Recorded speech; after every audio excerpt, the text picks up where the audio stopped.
365. I am honored and delighted today that we have joining us Dr. Nell, who is an expert on multicultural, anti-racism. Sure. And we're honored to have him here at Kansas State University. And so now I will turn it over to you. Thank you. Thank you. Thank you. And I'm going to use this mic. So I will give this mic back to Tara. Oh, okay. Thanks. Thanks, Dr. Johnson, for the invitation. And thanks to all of you for coming, whether you're in the room on the other side of the pillar or out there on Zoom, or at some point in the future, where I hope what I'm saying today will be used against me. And I should probably start by saying that though I am not yet legally required to offer a content warning, this talk does contain critical race theory. Also, I should say that about, maybe 60, maybe 70% of this is work in progress. So apologies for any deficiencies, and of course, suggestions for improvement, critique are always welcome.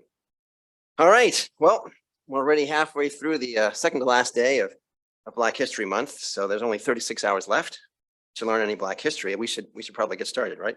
And in all seriousness, of course, what we should instead do is take Black History Month as an invitation to make a conscious effort to integrate Black history into and Black stories and music and film and poetry and theater, and insert your discipline here into our daily lives. And if we are educators, into the courses that we teach, and if we are students, into the courses that we take. Since you've already chosen to come to this talk, maybe you already do that, or maybe you aspire to do that, or perhaps you both do and aspire, because of course we can always do more. And whether we're just beginning or we're striving to do more, a necessary step is decolonizing our imaginations, a term that shows up in a number of contexts, but which here I am borrowing from the title of an essay by Zetta Elliott, and to which I will return. But first, let me just give you a personal example of decolonizing the imagination.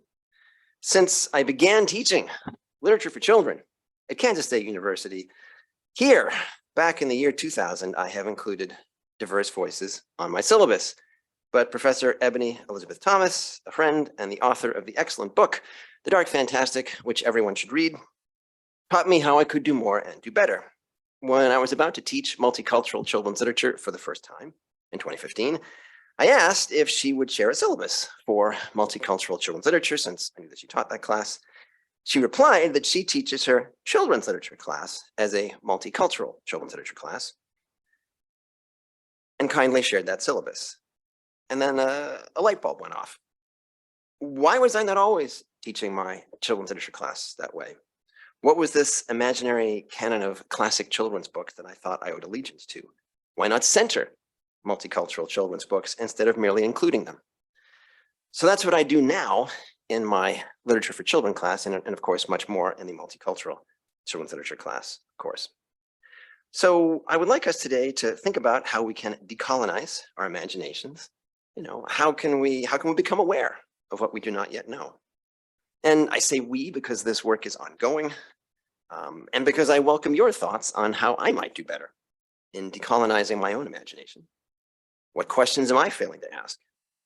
And as I'll get to in a few minutes, why has decolonizing the imagination become a crime? Now, in the essay from which I'm borrowing the phrase, decolonizing the imagination, Zetta Elliott writes of growing up reading writers, Frances Hodgson Burnett, Jane Austen, the Brontes, who were, as she writes, not, quote, a mirror for my young Black female self. Her response was to develop the capacity to dream myself into existence. And so now, she writes stories in which children and adolescents of color can see themselves reflected. Books like the time travel duology, Wish Before Midnight, and The Door at the Crossroads, in which African-American protagonist Jenna Colan escapes her Brooklyn neighborhood by traveling back in time to Brooklyn in 1863. Or A Place Inside of Me, a poetic picture book affirming the shifting emotions that young Black people may experience in the wake of yet another Black person murdered by the police. Fear, anger, pride. Or the Dragons in a Bag books, a fantasy series in which our 9-year-old Black protagonist, Jax, helps magical creatures. As Eliot writes, quote, "If we do not create stories that expose the beauty and complexity of our varied realities, we will indeed remain trapped by the fictions created by those outside of our cultures and communities." Now, I never had to dream myself into existence. The stories I read and the culture that I consumed as a child always featured plenty of straight white boys. But I too have had to decolonize my imagination, because so much of what I read taught me that my perspective, straight white male, was natural, normal, and objectively true. And that, of course, gives me a distorted picture of the world and of my place in it. It tells me that my experiences are more important, that my life is more important. And that's messed up. I think of poet and critic Fred Moten's response to those of us with all of this unacknowledged, unearned privilege that, we're just mostly not aware of. He says to people like me, sorry, I thought I was a little further ahead in the slides, but I'm thrown off slightly by people coming and not being admitted. Anyway, catching up. Fred Moten's response to those of us with this unacknowledged, unearned privilege that we're mostly not aware of, he says to people like me, you need to recognize, and there's going to be profanity in those quotes, so just letting you know, you need to recognize that it's fucked up for you in the same way that we've already realized that it's fucked up for us. I don't need your help. I just need you to realize that this shit is killing you too, however much more softly. And he's right. So I tried to decolonize my own imagination by reading books, by consuming culture that does not center me.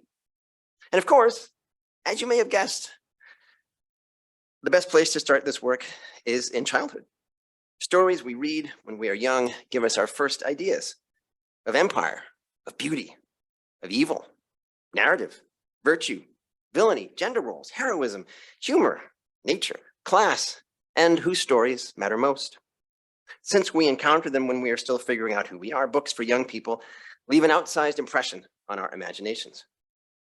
Children's books have much to teach us about how power works and why we might want to question what we think of as normal or ordinary. So a lot of my examples today are going to come from children's literature. In addition to being the field of my purported expertise, it is also appropriate to this month, to our theme. Carter G. Woodson, who in 1926 launched Negro History Week, which in 1970 became Black History Month, also published many books for young readers. Woodson was an historian and wanted young people, especially young Black people, to learn accurate history. Since mainstream, read white, publishing was ignoring the accomplishments of African Americans, Woodson in 1920 founded Associated Publishers, which in 1922 published his The Negro in Our History, a textbook aimed at high school students. From then until the company closed in 2005, it published over 200 books, including many for young people. Some Woodson wrote himself, African myths together with proverbs. Others were Willis Richardson's plays and pageants from the life of the Negro.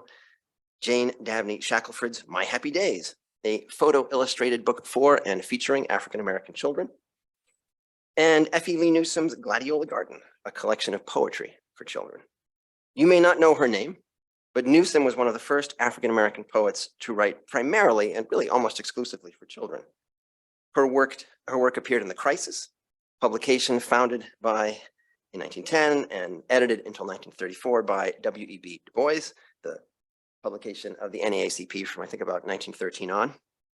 And every year, The Crisis featured a special issue devoted to children. So important were children to Du Bois' vision of justice that from 1920 to 1921, Du Bois also co-edited the Brownies book, a monthly magazine, quote, for the children of the sun, and the first place where Langston Hughes' work was published. And you doubtless know Langston Hughes' poetry, but Hughes also advocated for books that showed Black children in their full humanity.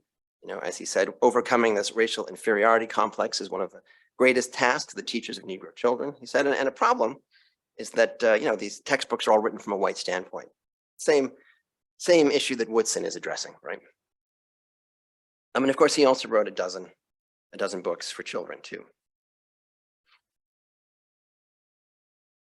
Which begins with him publishing his first poem in the Brownies book. As the debut issue of this magazine noted, it is, quote, designed for all children, but especially ours. It aims to be a thing of joy and beauty, dealing in happiness, laughter, and emulation, and designed especially for kiddies from 6 to 16. It will seek to teach universal love and brotherhood for all little folk, black and brown and yellow and white. So in other words, the movement for diverse books, embodied today by the We Need Diverse Books organization, began over 100 years ago. Diverse books can grant us, if I may borrow the words of Hisham Matar, quote, a glimpse across the limits of ourself. As he says, art such as this offers us, quote, moments of genuine expansion. They are at the heart of our humanity. So in other words, literature can grant us insight into lives we did not live, and in so doing, invite deeper understanding. As Toni Morrison puts it, narrative fiction provides a controlled wilderness, an opportunity to be and become the other, the stranger, with sympathy, clarity, and the risk of self-examination. And I think this works. Reading books that serve as, in Radine Sims Bishop's famous phrase, mirrors, windows, and sliding glass doors, works. The mirror books, of course, reflect us, affirm our identity. The windows offer a view of people whose experiences differ from our own. And the sliding glass doors are window books that invite us to step through, interact, join the struggle of the people on the other side of the window. And all people need such books, but especially young people, because, as I say, this works. How do I know? Well, one piece of evidence is that these books, the very books necessary for building an inclusive, multicultural society, are exactly the books being banned right now. Across the United States, branches of state and local government controlled by the Republican Party have not only been banning books, but issuing educational gag orders, prohibiting the teaching of race, racism, gender, LGBTQ+ rights, or American history. And I specify Republican because only one educational gag order bill out of the 137 introduced in 2022 had a Democratic legislative sponsor. And as PEN America reports, in 2022, proposed educational gag orders have increased 250% compared to 2021. And last year, they were more likely to target higher education, as well as, of course, primary and secondary education. And if you have seen, the recent news, the bill in Florida targeting what can be taught in universities there is sort of kind of at the avant-garde of this movement. And these were also more likely to be, these orders were also more likely to be punitive, with punishments ranging from heavy fines to being fired to facing criminal charges. And they were introduced in 36 states in 2022 compared to only 22 in 2021. So it isn't just Florida, though its Don't Say Gay Act and its Stop Woke Act are perhaps the best known examples. In case you're not familiar with those, the former prohibits discussion of gender identity, gender dysphoria, transgenderism, and sexual orientation. And the latter prohibits discussion of any subject like race, racism, sex, national origin that may cause anyone to, quote, feel guilt, anguish, or any form of psychological distress. And fearing criminal charges, teachers have changed their curriculum and libraries have removed books. You've probably seen the video that went viral late last month of a Florida middle school library's completely empty shelves. And as you may or may not know, this month, the teacher who shared that video was fired. It's part of a coordinated attack on diversity, equity, inclusion, and belonging, which we saw here in Kansas earlier in the month, when the state legislature's House Committee on Higher Education budget wanted to know how much of our university budget went to DEIB funding and critical race theory. So these current attacks are a very vivid reminder of why we need to decolonize our imaginations, unlearn some of the truths that we hold to be self-evident about the United States, because we've been here before. Earlier, I mentioned the origins of Black History Month, Carter G. Woodson's Negro History Week, launched in 1926. But I didn't mention what happened in 1925. As Ibram X. Kendi recently wrote in The Atlantic, that year, teachers at the Negro Manual and Training High School of Muskogee, Oklahoma, chose Carter G. Woodson's The Negro in Our History as their textbook. And as Woodson writes in the preface, the book's purpose is, quote, to present to the average reader the history of the United States as it has been influenced by the presence of the Negro in this country. As he wrote, doing so would demonstrate what Black Americans have, quote, contributed to civilization. In response, the white supremacist on the school board suggested that Woodson's book was, quote, anti-Klan, and pronounced that no book could be instilled in the schools, quote, that is either Klan or anti-Klan, which is also a really wonderful example of how a kind of both sidesism distorts history. You know, some people supported the Ku Klux Klan, but other people did not support the Ku Klux Klan, instead of saying correctly that the Klan were and are a white supremacist terrorist group, and that opposing them probably a good idea and not a bad one. Well, anyway, as Kendi notes, the school board banned the book. It confiscated all copies. It punished the teachers, and it forced the resignation of the school's principal. And in response to these incidents, Woodson in 1926 launched Negro History Week, which of course would become Black History Month. But you go back another 200 years and the crime is not teaching Black history, but Black literacy itself. South Carolina's Negro Act of 1740, in the name of compelling enslaved people into, quote, due subjection and obedience and, quote, and saving, quote, public peace and order, imposed fines of £100 for teaching enslaved people to write. In the antebellum 19th century, all Southern states, except for Maryland and Kentucky, passed laws making it illegal to teach any Black person, free or enslaved, to read or write. Later in the 19th century, the United States' most successful professional censor, Anthony Comstock, also used racism and xenophobia to advance his book bans. In the first annual report for the New York Society for the Suppression of Vice in 1875, Comstock suggested that foreigners and immigrants made elite white children susceptible to pornography and obscenity, and he compiled a list of arrests to prove his point. And I quote, of the entire number of persons arrested, 46 were Irish, which then was not read as white, 34 Americans, 24 English, 13 Canadian, 3 French, 1 Spaniard, 1 Italian, 1 Negro, and 1 Polish Jew, showing that a large proportion of those engaged in this nefarious traffic are not Native American citizens, end quote. And in his second annual report, he confirmed, it will be seen at a glance that we owe much of this demoralization to the importation of criminals from other lands. As Nicola Beisel documents, quote, by blaming the spread of obscenity on immigrants, Comstock utilized already existing ideologies about the city and its inhabitants to construct obscenity as a threat. He claimed to be acting in the name of protecting children, but of course his focus was only on elite, white, mostly male children whose political power he wanted to maintain. And what was obscene according to him? This will have a resonance for us here in the contemporary moment. Anything about the body, especially women's bodies, human reproduction, birth control. The 1873 Comstock Act expanded the 1865 federal obscenity law, which said that no obscene, lewd, or lascivious book, pamphlet, picture, print, or other publication of vulgar and indecent character shall be admitted to males, end quote. And it added to that list any article or thing designed or intended for the prevention of conception or procuring of abortion, end quote. And enforcing this law would be the new US Postal Inspector, one Anthony Comstock.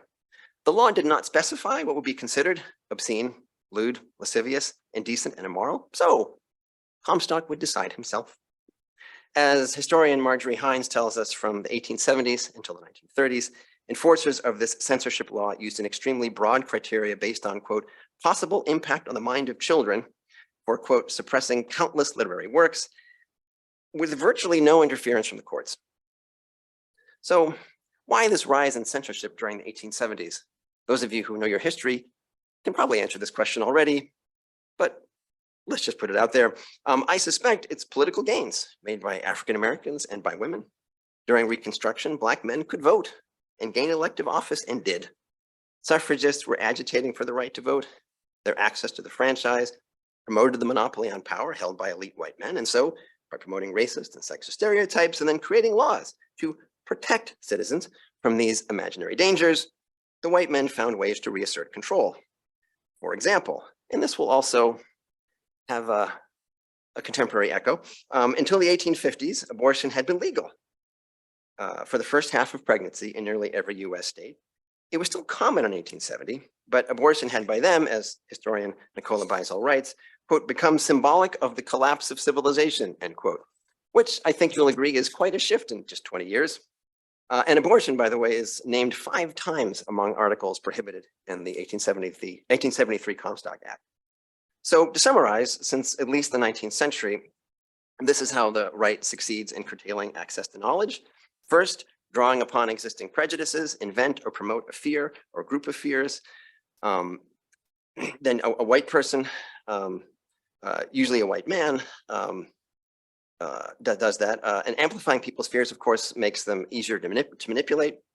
And promoting a shared hatred builds community around a perceived enemy. And then second, after amplifying public anxiety against the threat posed by this cultural other, which could be women or Blacks or immigrants or youth, the white person offers to solve this problem by directing the power of the state against the minoritized group that they've been scapegoating. And this, of course, invests this person like Comstock with more power and creates in his usually majority white, usually majority male followers a feeling of power.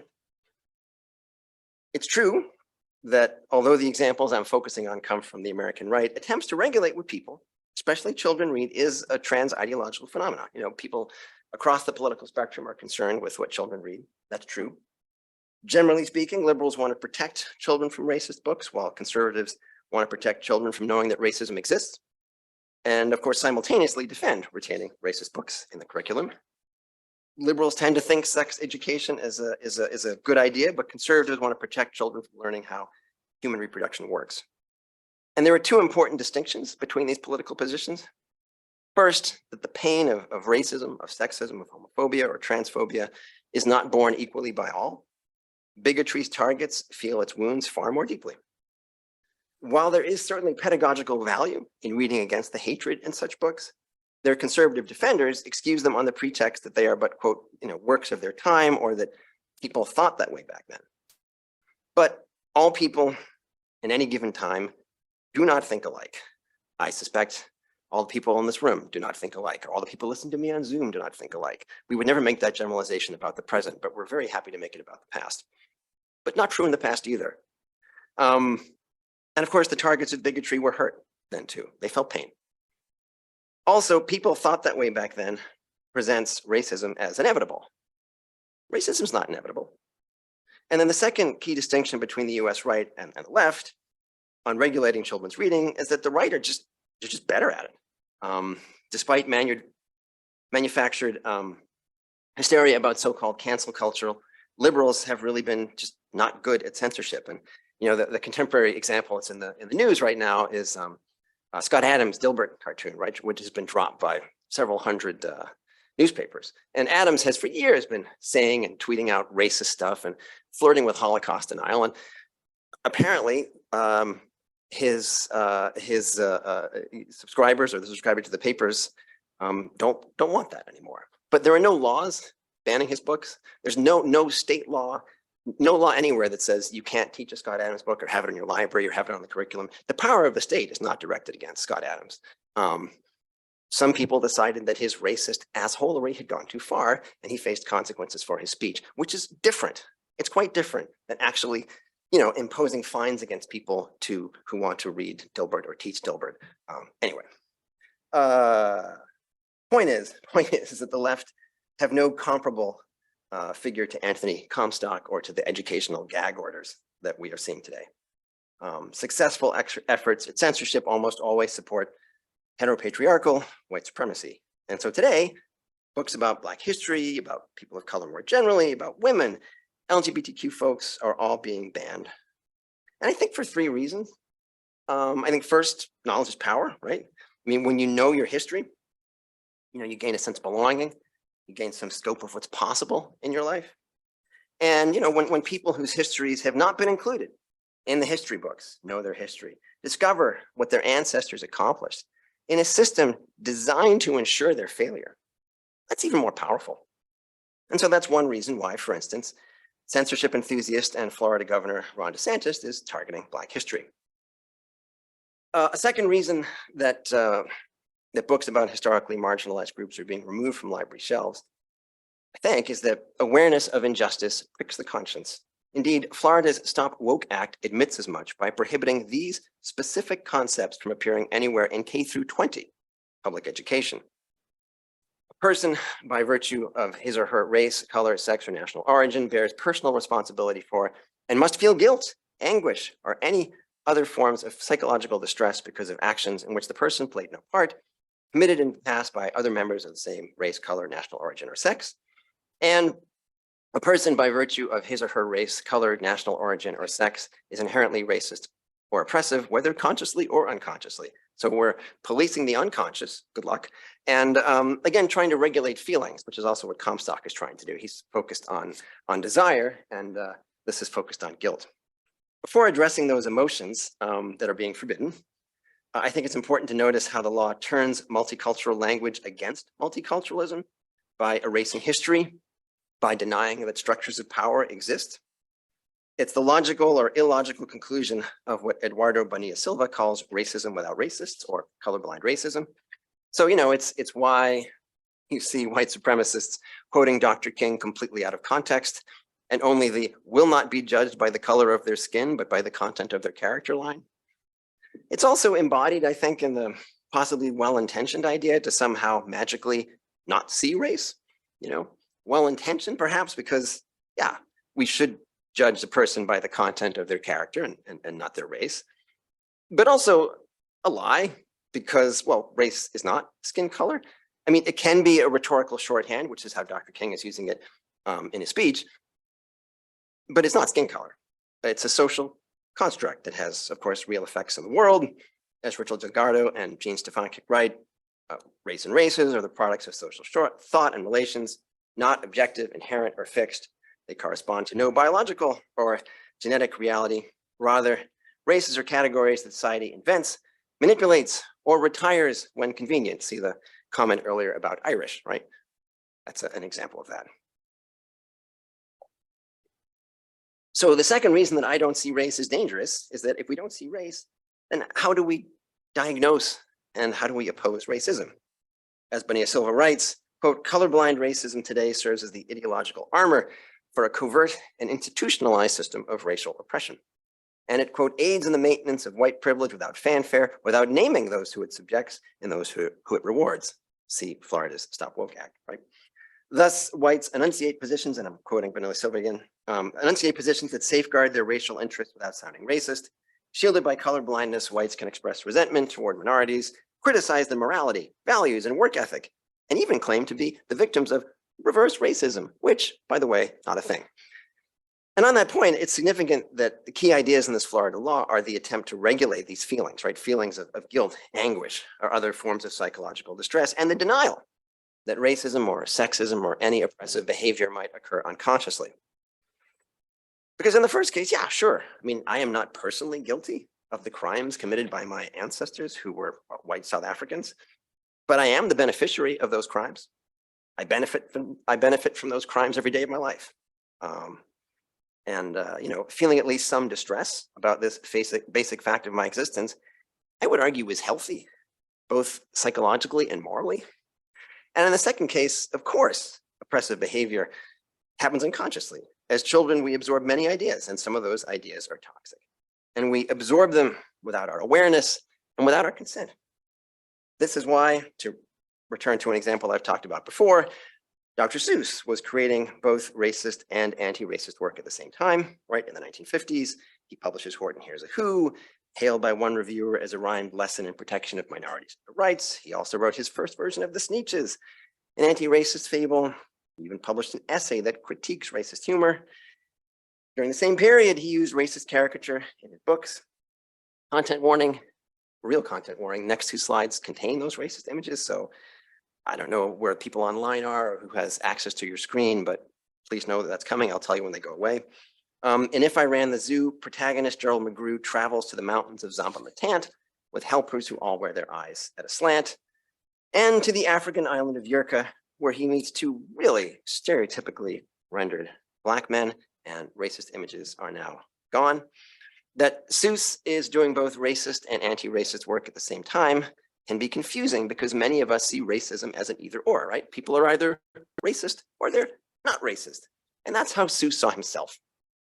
But as perhaps you know, unfortunately, racism is much more of a both and. It's not unusual. It's ordinary. It's embedded in culture, such as the cartoons and books of Dr. Seuss, and it's why it's vital that everybody read diverse books, but especially young people. Literature for young people can create it can cultivate a sympathetic imagination via the capacity, imaginatively, for the duration of the novel, of the poem, of the picture book, or the movie you're watching, can create this capacity to inhabit a life that is not your own. And it is by imagining other people's perspectives that we, all of us, develop the capacity to grow into moral, caring people. As Hannah Arendt writes, Adolf Eichmann's evil was banal not because he was stupid, but because he lacked the capacity to imagine other people's perspective. As she puts it, quote, it was sheer thoughtlessness, something by no means identical with stupidity, that predisposed him to become one of the greatest criminals of that period. And when we sanitize history and we erase the diversity of views that multicultural children's literature supplies, we are sanctioning the thoughtlessness that leads to evil. In Mildred Taylor's classic, Roll of Thunder, Hear My Cry, to read of protagonist Cassie Logan's humiliation at the hands of Lily and Jean Sims is to learn the difference between respect and fear, as Ma Logan points out afterwards. To read of Ma Logan being fired for teaching her students accurate history on the cruelty of slavery, its economics, and, quote, how the country profited and grew from the free labor of a people still not free, end quote, is to see a direct parallel to the banning of history books and multicultural children's literature today. Reading such a novel offers an opportunity to understand more deeply, whether it is seeing echoes of our own struggle or gaining empathy for a character with struggles different from our own.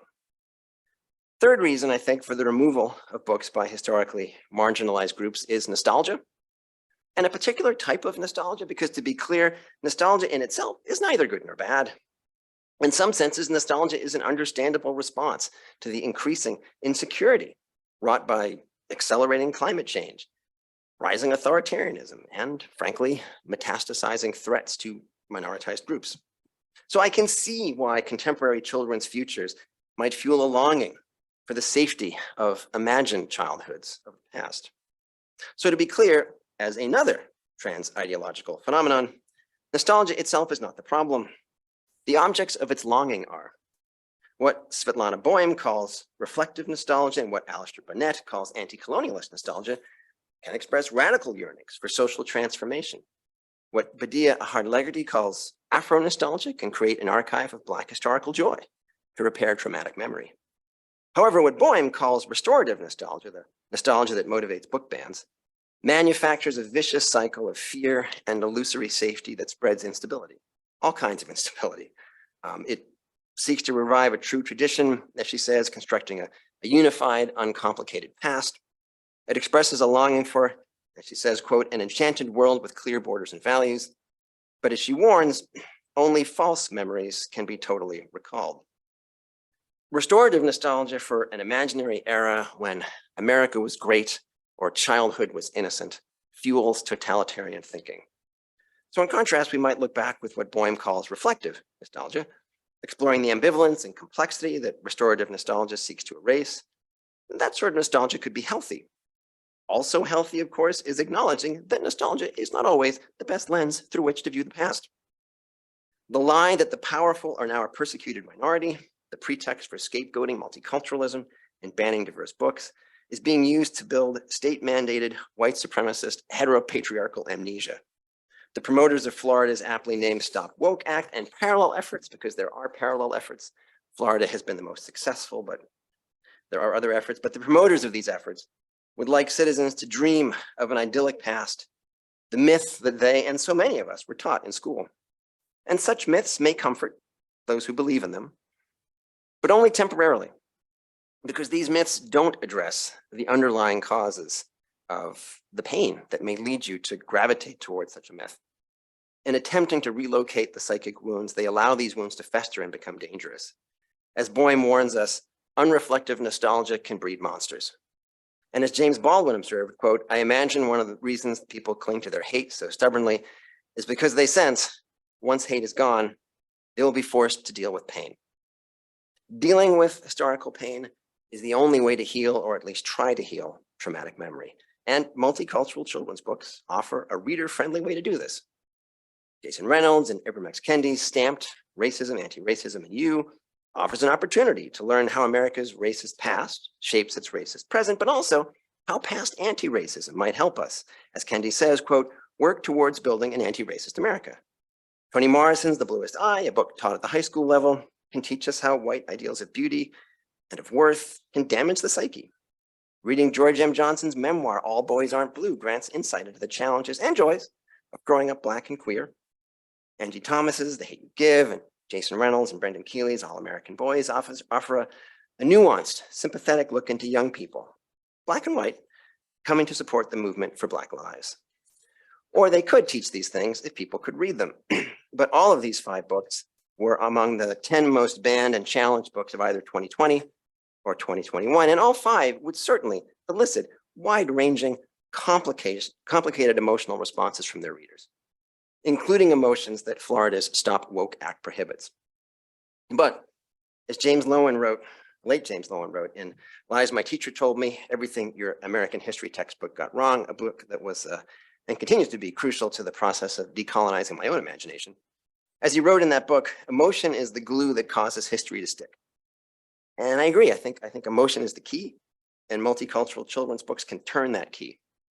In contrast, restorative nostalgia for an idyllic, uncomplicated childhood, more white, more heteronormative, may offer a temporary balm for psychological distress, but it does not treat the cause. And though they address the pain of different communities than those banning them, I really think that multicultural children's and YA books can open conversations about loss and pain that cut across ideological lines. To quote James Baldwin again, because there was always a good James Baldwin quote, you think that your pain and your heartbreak are unprecedented in the history of the world, but then you read. It was books that taught me that the things that tormented me most were the very things that connected me with all the people who were alive or who had ever been alive. And because they often require readers to face historical pain, and because all of us experience pain in different ways, of course, but no one escapes life without sorrow. These books can connect readers of different racial, cultural, and religious backgrounds. In other words, diverse books for young readers and older ones can activate the empathy that builds community. And this is why authoritarians fear these books. And it's why we must defend the right to read them. And that is the conclusion of my prepared remarks. Criticism, questions, anything you like is welcome. And thanks.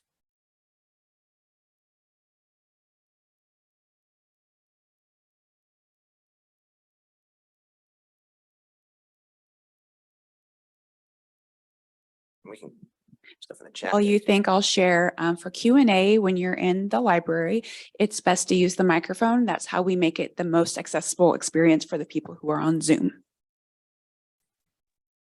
So Do you only want our Zoom questions typed in the chat box or asked live? What's your preference there? I am being told typed in the chat box is the preference. So can I see the chat box? I guess I can. Let's see. Karen thanks us for joining today. Yeah, I don't see a new question yet, so, okay. I'll keep an eye on it. Karen will keep an eye on it. Hello, Lisa. Lisa has a question for those of you not in the room. Lisa Tatanetti. That was fantastic. So do you have any thoughts on strategies? I feel like so many of us in the room are wrestling with these things that you articulated so powerfully. Yeah, so that's the question is like, and I don't expect you, Phil, to have the answer to all things, but any thoughts on how we together strategize against what is this really scary tide that's headed our way? Yeah, and this is really a question for everybody in the room. The obvious answer is, to oppose efforts to censor these books or get them out of your local schools, libraries, whenever you can. Show up to the meetings. Show up as Lisa and I have done, and I'm sure others in the room have done, is show up to the school board meetings when they're saying that this is critical race theory is poisoning the minds of our children, not really knowing what critical race theory is, or I'm going to argue poison is. But that's one thing. In terms of political strategies, I don't have strong ones except for forming alliances across our various disciplines and our various interests, irrespective of what those are, irrespective of our politics, actually, because the choice is not sort of Democrat or Republican, it's democracy or authoritarianism. And, you know, America has a long history as an authoritarian country, which a lot of us did not grow up learning. But it was, for most of its history, it has been a white supremacist patriarchal police state, which strangely, I didn't learn in grade school, a little disappointing. But, you know, and there have been experiments to try to change that, right? I mean, the granting of suffrage to women, the two periods in American history from 1865 to 1877, and from 1965 to 2016, where we had a Voting Rights Act, right, which we don't have anymore. So, I mean, there have been efforts to go in a different direction, but it's kind of a reversion to an historical norm that is being argued for right now. And I think maybe making people aware of that might help. And I don't know how this comes to be a strategy, but I've come to think that there's a fear of emotion, and that emotion is what people are afraid will cause people to act, will cause people to speak, will cause people to organize, will cause people to, and so there's a sort of attempt to ban feeling, which is the historical continuity back with earlier efforts at censorship.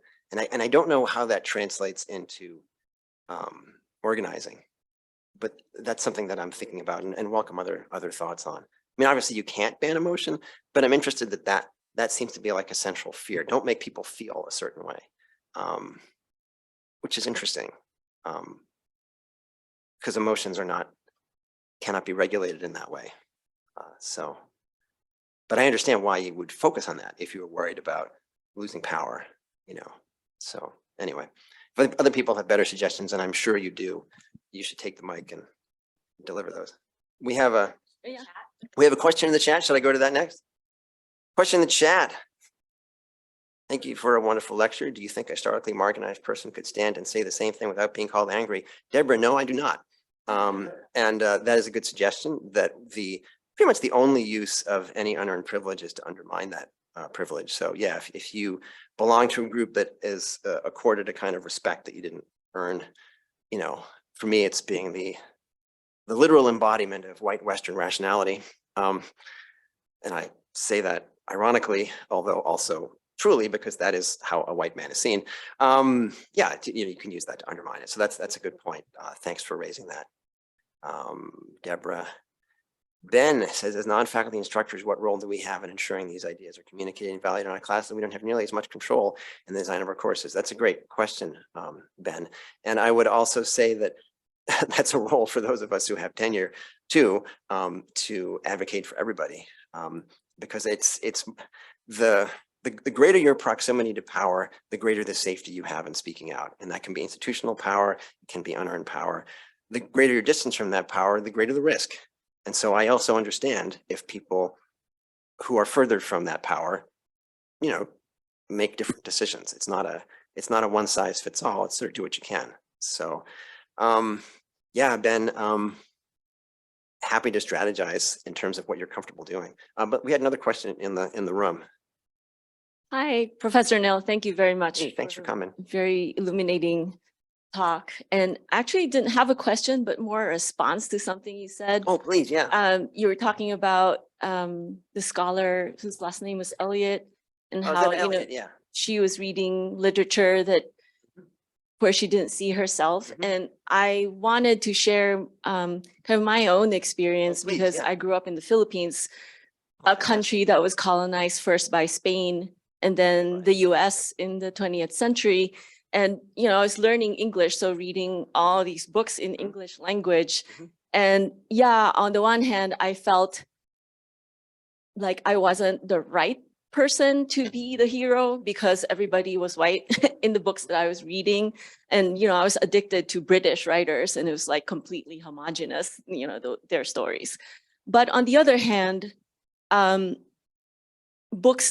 English language books did liberate me, because I loved science fiction and fantasy.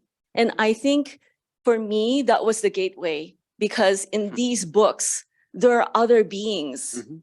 that are being described who are neither white or whatever, Mhm.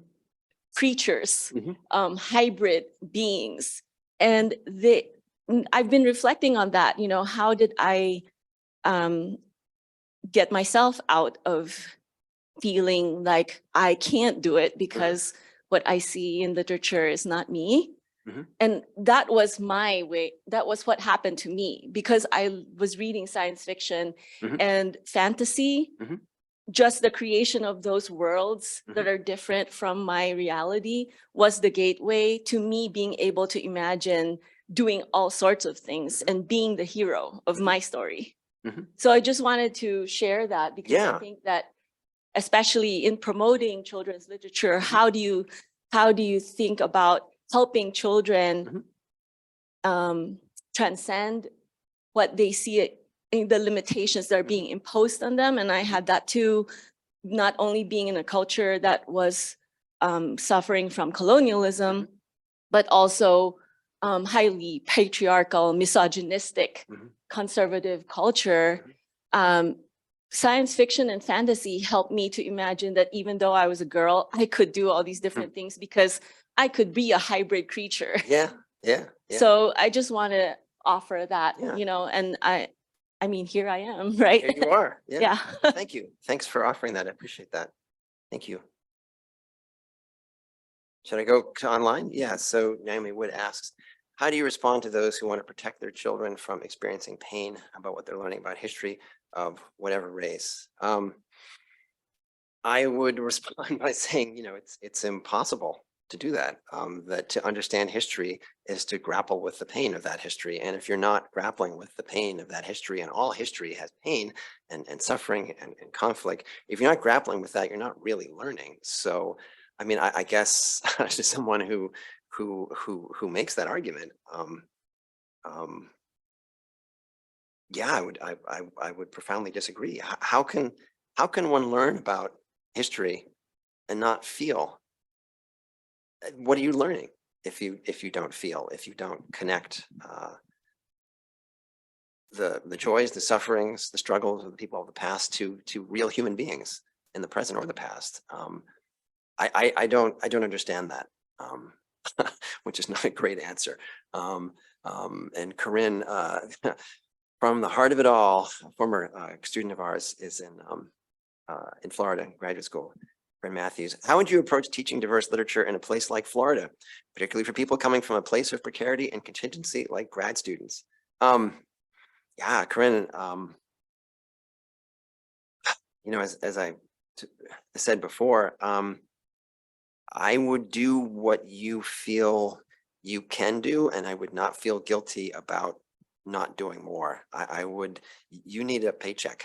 You need a job. So I would do whatever seems to you to have enough support in your department. If you have a department head who says, you should do this, and I will stand by people. If there's something in the law that you can use to support yourself, great, but only as far as you're comfortable doing that. I would not. There was a great interview on, actually I can share it if I stop sharing this and share a different screen. Let me just do that for a second. Let me go and find it. Excuse me a second. I think I have like a million tabs open, but I think I can find the tab open. Yeah, and possibly I can find it open. There was a great, yeah, this is it. Let me share this. Let me share this with my audience. Let me find the Zoom again. There's the Zoom. I'm going to share this with Corinne. Here we go.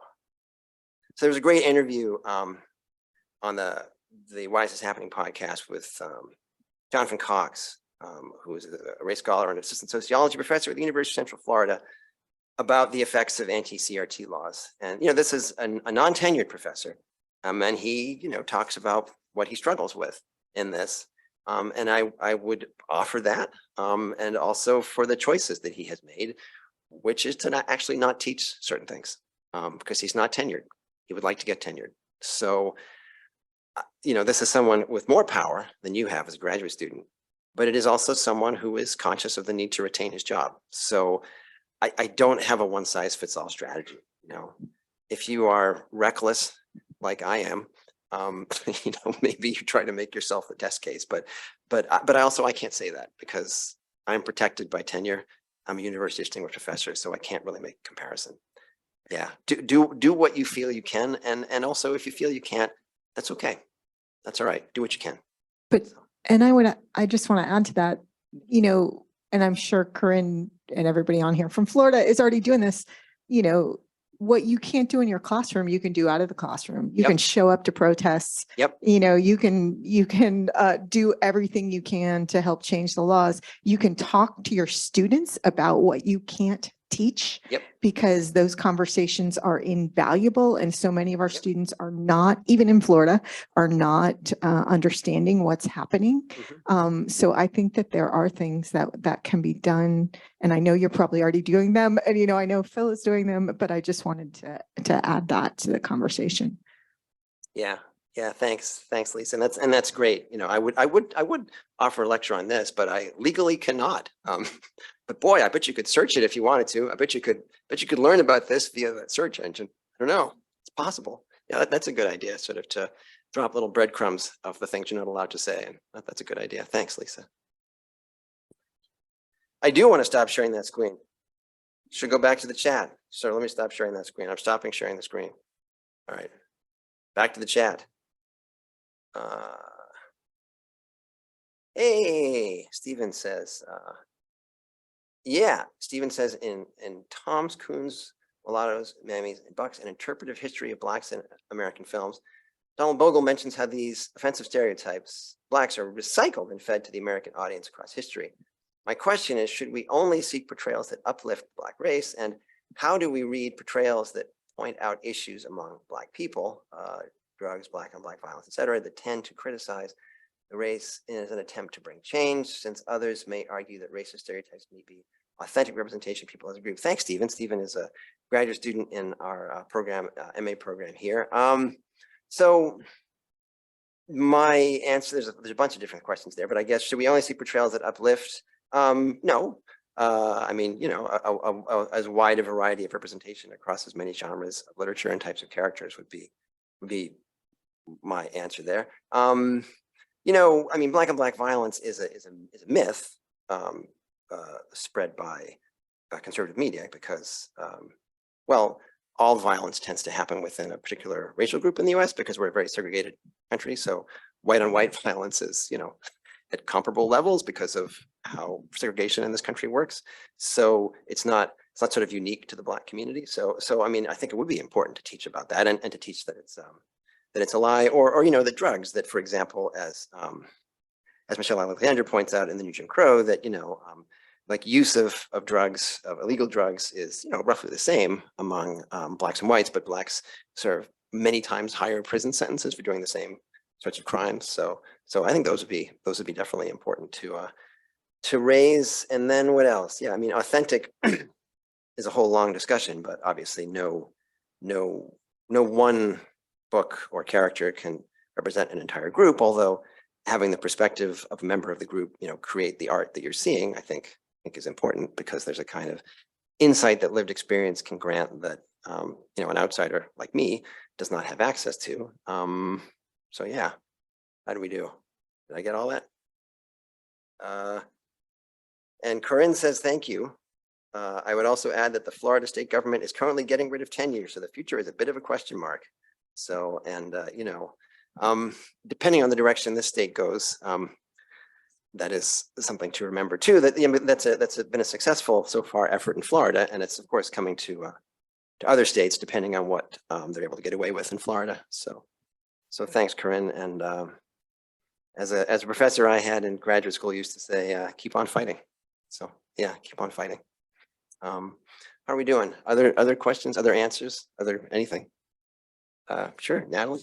You talked about your revelation of teaching all children's lit as multicultural children's lit. So I was just interested, when you first came to that conclusion and started doing that, aside from your selection of books, how did you see things change, and How did student response to your courses change? Well, because I carry with me a kind of embodied authority, I think maybe part of the reason I didn't get any criticism or pushback from that. And I never announced it. I just did it. Like I didn't say, this class is going to foreground. No, I create the syllabus. I decide what's important. This is important. Read it. And of course, that's not what I say. We talk about different genres of literature, and I still keep that as a main component of the class, that diversity of all kinds, generic diversity is as important, is the way I kind of frame it. But I don't frame the class in that way. I just do it. So that may also help by not putting that out front. But certainly being seen as unbiased and neutral helps. Even though, of course, none of us are neutral, but being seen that way is a kind of protective shield that can be useful. And I suspect maybe part of the reason I haven't gotten criticism for that. But I mean, how it changes, I suppose, is that, you help the students get a more diverse and representation of the world into which they will go and often teach, since I'm mostly teaching people who aspire to be teachers. So I hope that it helps them build a curriculum that better reflects the variety of human experience in the world. I hope. So that's a good question though. Yeah.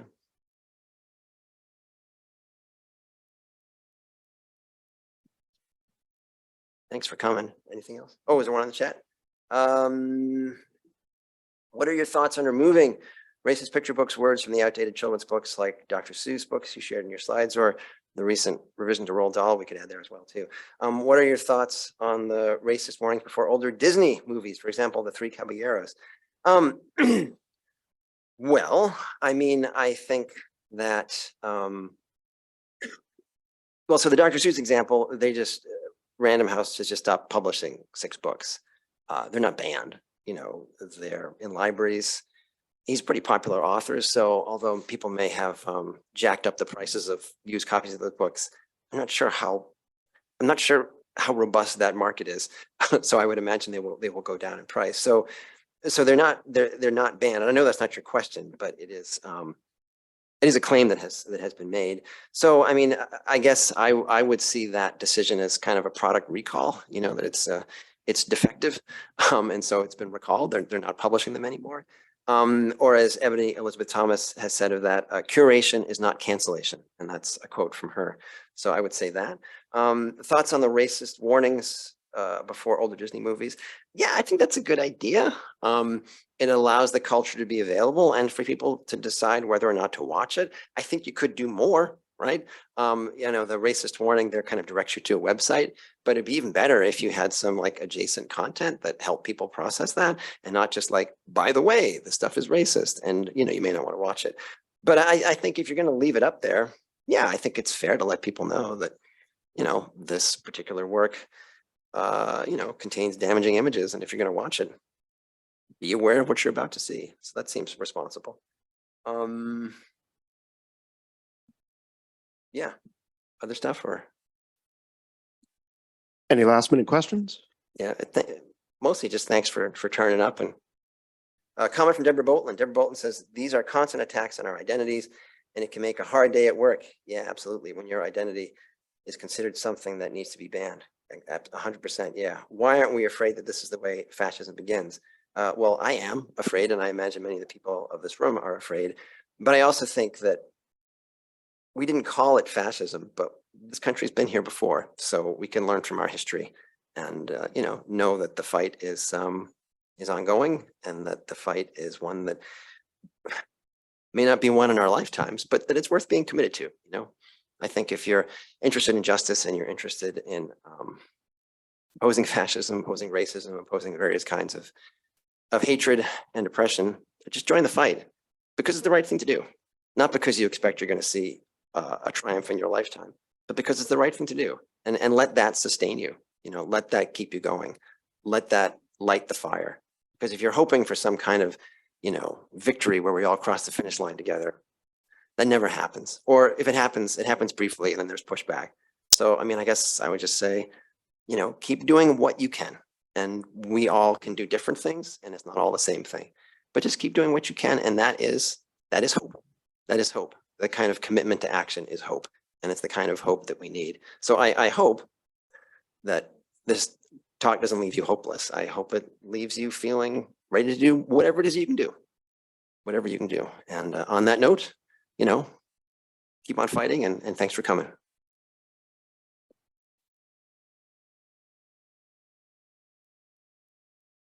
Thank you, Dr. Nell, for an excellent and extraordinary presentation. Oh. Can we give him one more round? Thanks. Thank you. Thanks, everybody out there in Zoom land.